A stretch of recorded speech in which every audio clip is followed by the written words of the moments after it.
बारे में पढ़ेंगे और जो क्षेत्रफल के बारे में अपन पहले जान चुके हैं, घन, घनाभ, चतुर्भुज, सबका क्षेत्रफल। ये क्षेत्रफल क्या होता है? तो शंकु जो होता है वह उसकी शेप कैसी, उसका आकार कैसा होता है? जो मेहंदी का कोण होता है वो शंकु के आकार का होता है। इसी प्रकार से जो आइसक्रीम होती है, आइसक्रीम का जो कोण आता है वह भी शंकु के आकार का होता है। अगर एक दो एग्जाम्पल आप भी बता सकते हो क्या, और कौन कौन सी चीजें होती हैं? बर्थडे केक जो आती है, बर्थडे की केक आती है। उसके अलावा जो लारी वाले वो मूंगफली चने बेचते हैं, वो भी कोन के शेप में बना करके बेचते हैं। तो जो कोन होता है उसकी शेप इस प्रकार से होती है। और ये वाली जो ये तिर्यक ऊंचाई होती है और बिल्कुल सेंटर में सीधी दूरी, अगर पूछ ले कि फर्श से छत की ऊंचाई कितनी है तो अपन सीधी दूरी निकालते हैं, जिसको एच से दर्शाते हैं। बिल्कुल सेंटर में लानी है इसको, ये एच। अगर अपन इसको ये क्या है? कोण है। अगर इसको अपन ओपन करते हैं, खोलते हैं, तो ये इस प्रकार की आकृति बनती है। ये वृत्त है और ये जो है शंकु का वक्र पृष्ठ होता है। ये वाली लंबाई अभी हम लोगों ने देखी कि L, और ये अपन जानते हैं कि जो वृत्त की जो परिधि होती है वह 2πr, ये वाली जो है लेंथ 2πr, और जो वृत्त होता है उसका क्षेत्रफल πr स्क्वायर। हम लिखेंगे शंकु के वक्र पृष्ठ का क्षेत्रफल। पर इस वाले भाग का, ये वक्र पृष्ठ है, इसका क्षेत्रफल हमको निकालना है।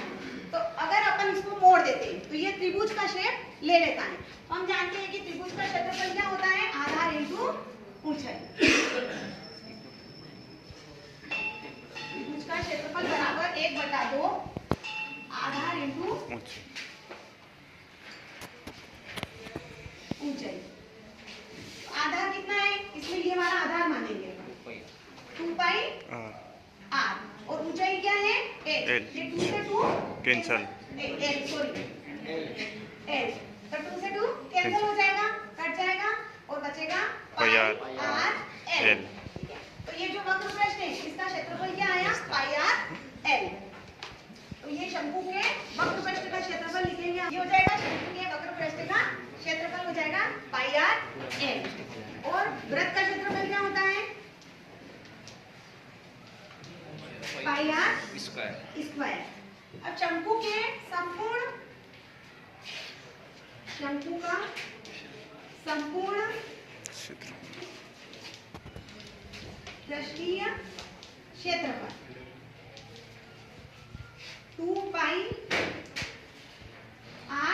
l plus πr square. इसमें कॉमन क्या आ रहा है? πr, 2 पाई और r, तो l प्लस r। तो शंकु का संपूर्ण पृष्ठीय क्षेत्रफल क्या होगा? πr l प्लस कोष्ठक में है l प्लस r। ओ सर, इसका एक सेकंड मेथड ऐसे भी निकाल सकते हैं अपन। ये वक्र पृष्ठ है इस प्रकार से, इसको 4 पार्ट्स में डिवाइड कर देंगे और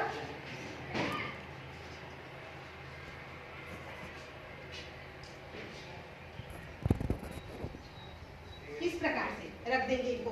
फिर इनके और छोटे छोटे पार्ट्स डिवाइड करते जाएंगे, जैसे इनके 4 कर दिए पार्ट्स हो जाएंगे। फिर हमको अपन अरेंज करेंगे ना, तो ये बिल्कुल आयत के सिमिलर लगेगा इस प्रकार से।